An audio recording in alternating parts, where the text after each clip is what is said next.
Mike Awesome is one of the most underappreciated talents in wrestling history. He was tailor-made for the modern-day style, and between his technical wrestling prowess and decorated career in Japan, the IWC would have fallen in love with this man if he came around today. They'd be on his DMs and watching his IG stories and shit like a side chick. Mike Awesome was Gunther before Gunther, and with better power bombs. Mike Awesome's career in North America was brief but impactful. He did more with a few short years of national television than most do with their entire careers. And in addition to his highlights in WWE, WCW, and ECW, Mike Awesome had a decorated career overseas. Here's 10 things I'll bet you didn't know about the late great Mike Awesome. First is something that hardcore fans appreciate and has actually become part of Awesome's legacy, because Mike Awesome is recognized as the only WCW talent to lose to a WWE talent in an ECW ring. In 2000, Mike Awesome's contract was up in ECW, and despite being a free agent, he was still the reigning ECW champion. With Paul Heyman's checks bouncing the way Dolly Parton's chest bounces, Mike Awesome left ECW for WCW while still ECW champion. This resulted in an agreement where Awesome would lose to WCW superstar Taz at an ECW event, making history. ECW remained bitter about Awesome leaving the company with their world title, to the point where Joey Styles buried Awesome during a match at One Night Stand in 2005, saying, quote, "It's a shame he didn't succeed in taking his own life," end quote.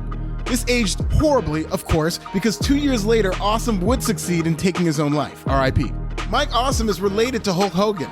Awesome is real-life cousins with Michael Allen Bolea, otherwise known as Horace Hogan. Horace is the real-life nephew of Hulk Hogan, thereby making Mike Awesome Hogan's cousin, nephew, step-grandson, I don't know, ask a genealogist. Mike Awesome is totally not Canadian. Despite being featured as a member of Team Canada during the dying days of WCW, and even competing as part of Team Canada in 1994 while in Japan, Mike Awesome is a red-blooded American from Tampa, Florida. In fact, Mike Awesome is so Florida, he was trained by Eddie Graham and even cut his teeth in Florida Championship Wrestling. Before he was Mike Awesome, he was known as Gladiator in Japan and one of the territory's top stars. In fact, Gladiator is the longest reigning FMW Brass Knuckles and Independent World Champion, holding both titles at the same damn time. Awesome held the Brass Knuckles title for 489 days and the Independent Heavyweight title for 291 days. Awesome lost the double titles to Masato Tanaka, but in addition to those FMW titles, he won a tag title, a six-man title, and 4 FMW tournaments. FMW and ECW weren't the only places Awesome was a world champion. Mike Awesome captured the MLW World Championship in 2003, and he made history there too. But this time, it was a bad history, as Mike Awesome is the shortest reigning MLW World Champion of all time, losing the title to Steve Corino after just 10 minutes. Everybody celebrates Mike Awesome's time in ECW in the late 90s, but his ECW debut came long before that. Awesome didn't just come out of nowhere in '99. He first appeared in ECW back in 1993, when it was still an NWA territory known as Eastern Championship Wrestling. There, he was known as Awesome Mike Awesome.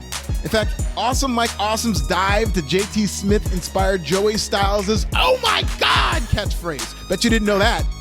Mike Awesome joined WWE in 2001, and you probably did already know that, but Mike Awesome hated it there. Of his time in WWE, Awesome said, quote, "I hated it. You had to kiss everybody's ass. You had to be on your political toes all the time. You would not believe the backstage politics. You were getting stabbed in the back constantly. I was so happy when I was told I was gone," end quote. Also, this wasn't even his first time with WWE. In '96, Mike Awesome worked a dark match against Aldo Montoya, who went on to become ECW World Champion Just Incredible. Just Incredible was just outside the top 5 on the PWI 500 at number 6 the year he won the ECW strap in 2000.